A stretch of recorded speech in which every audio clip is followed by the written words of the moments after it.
আপনারা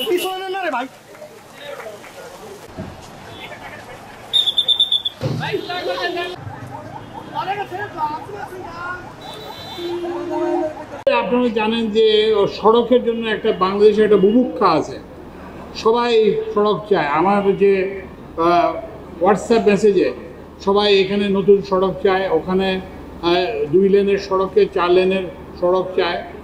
তারপরে এখানে আর আপনার পত্রপত্রিকাতে এখন দেখবেন যে সয়লাভ হয়ে গেছে, যে রাস্তার বেহাল অবস্থা। তো এই জন্য একটা সড়কের জন্য একটা বিরাট বুভুক্ষা আছে।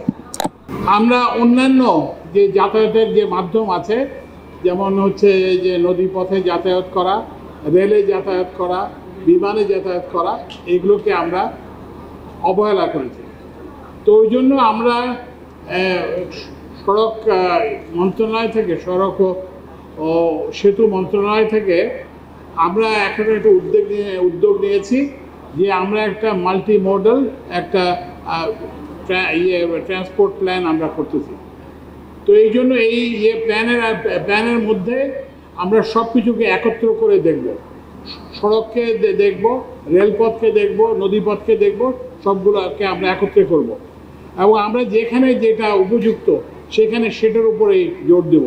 যেখানে নদীপথে মুভমেন্ট সহজতর হবে সেখানে নদীপথের উপর জোর দেওয়া হবে, যেখানে রেলের জন্য সহজতর হবে সেখানে রেলের যাতায়াত করতে হবে। কারণ এই শুধুমাত্র এই সড়কের উপর যে নির্ভরতা, এটা আমাদেরকে কমাতে হবে। যে আর কতকাল বাইরে থেকে লোক এসে আমাদের সড়ক বানিয়ে দিয়ে যাবে, আর কতকাল আমাদের বাইরে থেকে লোক এসে আমাদের সেতু বানিয়ে দিয়ে যাবে, আর কতকাল আমাদের বাইরে থেকে লোক এসে আমাদের রেলপথ বানিয়ে যাবে। ইভেন এটা ফিজিবিলিটি স্টাডি, যেটা রেলের জন্য একটা ফিজিবিলিটি করবে, কোথায় যেন ওই যে টঙ্গী জয়দেবপুর ওই রাস্তাতে। তো আমি বললাম যে এটার প্রয়োজন নেই, কারণ ওখানে একটা অলরেডি রেলের রাস্তা আছে। তারপরে সেখানে তো এত হাজার হাজার মাইল কিলোমিটার রেলপথ হলো, এখন তোমরা এটার ফিজিবিলিটি স্টাডি করতে পারবে না, মহাভারত অশুদ্ধ হয়ে যাবে। তাহলে আমাদের এত ইঞ্জিনিয়ার থেকে লাভ কী, আমাদের এত প্রকৌশলী থেকে লাভ কী? তো ওই জন্য যে প্রকৌশলীদেরকে কিন্তু দায়িত্ব পালন করতে হবে। এবং আমাদের প্রকৌশলীতে এই কারণে বেকার। এই যে বুয়েট থেকে পাশ করে একটা ছেলে যখন, একটা মেধাবী ছাত্র যখন হয়, সেটা আমাদের জাতির জন্য লজ্জা। আমরা বলেছি যে 48 কিলোমিটার সড়কের আমাদের প্রাথমিক ব্যয় ছিল 3,500 কোটি টাকা। বিভিন্ন জিনিসপত্রের দাম বৃদ্ধির কারণে হয়তো পরিশেষে আমাদের ব্যয় বাড়বে কিছুটা।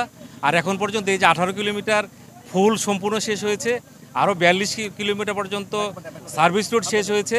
এখন পর্যন্ত আমাদের অগ্রগতি প্রায় 75%। আগামী জুন 26-এর মধ্যে এই সড়ক সম্পূর্ণ শেষ হয়ে যাবে। মানুষ যে কষ্ট ভোগ করতো এই সড়ক না হওয়ার কারণে, এই 18 কিলোমিটার চালু হওয়ার পর এটা তো সম্পূর্ণ সুবিধা পাবেই। তারা এইখান থেকে মদনপুর পর্যন্ত আগে যেখানে 4-5-7 ঘন্টা লাগতো, এখন মাত্র 40 মিনিটে যেতে পারবে। আর এই 18 কিলোমিটার মাত্র 20 মিনিটের মধ্যে তারা কাঞ্চন পর্যন্ত পৌঁছে যেতে পারবে।